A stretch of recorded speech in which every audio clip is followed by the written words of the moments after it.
I am Adra. I am Adra. I am Adra. Ma el Rago. I am Adra. Ma Adra. I am Adra. I am Adra. I am Adra. Yo soy Adra. I am Adra.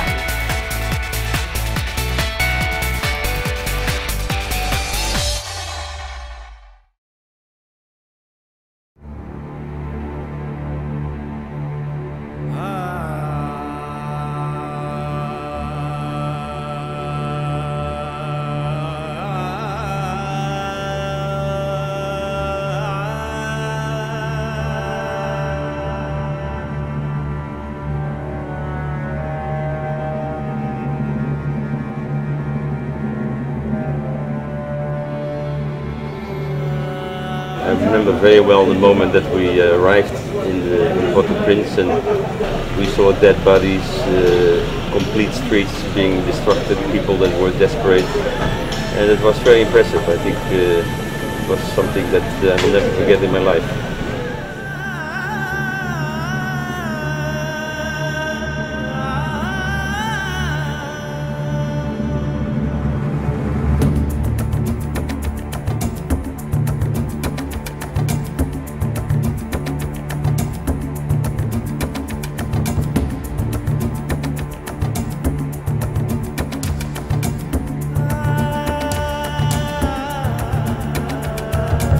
Kasi parang parang nasanay na kami ng gano'n yung nangyayari, bumabaha.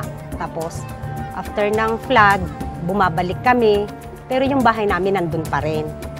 Pero nitong dumating yung Kichana, hindi namin sukat akalain na yung bubong ng bahay namin mas malalampasan pa. Tapos siguro mga 40 minutes nakita namin yung bahay namin lumulutang na. Inaanod na ng bahay.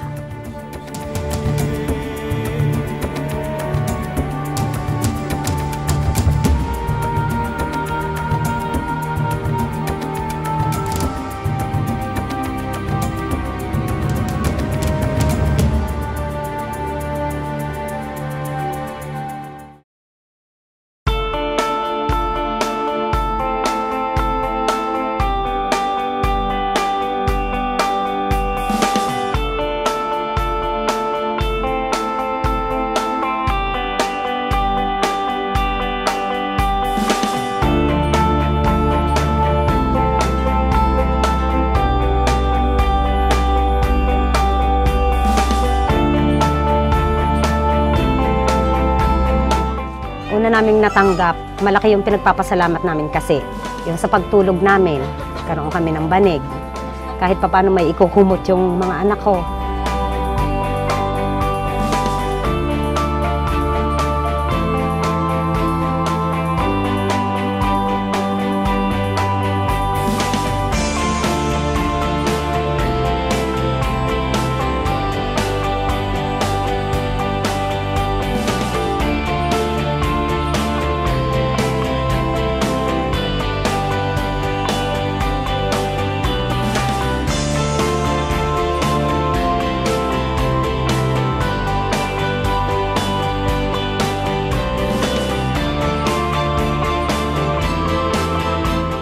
Tapos kahit konting pagkain, na kami kasi mahirap pa nung panahon na yun na makarecover kami.